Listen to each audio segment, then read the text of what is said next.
جب آپ گھر سے باہر نکلیں، جب واپسی کا رخ کریں، جن کے ماں باپ زندہ ہیں تو یہ توجہ کر لیا کریں کہ بس میں اب اپنے ماں باپ کی زیارت کے لیے جا رہا ہوں۔ اور جب آپ وہ دنیا میں نہیں رہے تو خاص ان کے لیے دن نکال کے کہ آج میرا اور کوئی کام نہیں، میں آج زیارت کے لیے جا رہا ہوں۔ لیکن کام دنیا کے ہوں، آپ یہاں سے جائیں، مثال ہے آپ لاہور جاتے ہیں، سفر کرتے ہیں، کام دنیا کا، یہاں تو نیت ہی نہیں کی، آپ تو دنیا کے کام کے لیے گئے، اس میں سے وقت نکال کے وہاں پہ گئے، ثواب لے لیا، لیکن کہا یہاں سے ارادہ کر کے وہاں جاتے، آج خالص والد کی قبر اور والدہ کی قبر پہ جانا ہے۔ جتنا سفر ہے عبادت کے اندر، ذرا آپ جو ہے حساب لگا لیں کتنے بڑا انعام ہے۔ ہم رسمی رواجی بھی اب قبروں پہ جاتے ہیں، والدین کے پاس بھی ہمارے پاس اتنا ٹائم نہیں ہے ہم وہاں پہ جائیں اور ایک دفعہ فاتحہ اور 3 دفعہ سورہ اخلاص پڑھیں۔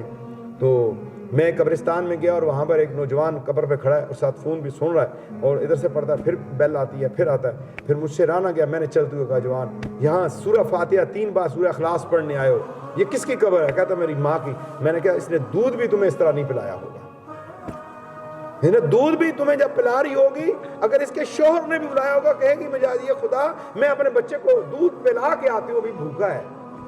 تیرے پاس سے وہ جو ہے نا کروٹ نہیں بدلتی تھی کہ کہیں میرا بیٹا جاگ نہ جائے، تو پیشاب کرتا تھا اور اس گیلے کے اوپر پوری رات گزارتی تھی، تجھے خشک پہ رکھتا تھا۔ آئے تیرے لیے 3 بار سورہ اخلاص پڑھنے کے لیے بھی وقت نہیں ہے کہ تو فون سن رہا ہے، تو یہاں متوجہ ہو جا پورے کا پورا، اور یہ سورہ فاتحہ پڑھ، سورہ اخلاص پڑھ، آرام سے اپنی ماں کے لیے دعا کر، اور پھر قبرستان سے نکل کے فون سن لے۔ میں نے کئی قبرستانوں میں دیکھا قبروں کے اوپر بیٹھ کے فون سنتے ہیں۔ میں قبرستان میں گیا، وہاں پہ قبروں کے پاس بیٹھ کے تاش کھیل رہے تھے بڑی بڑی عمر کے لوگ۔ میں نے انہیں کہا اللہ کا خوف کھا، قبروں کے اندر بیٹھ کے۔ ایک جگہ پہ میں گیا، 2 قبریں جڑی ہوئی تھی، درمیان میں انہوں نے چولہا بنایا اور اس کے اوپر جناب وہ جلیبیاں تار رہے تھے کہ بابے کا عرس ہے،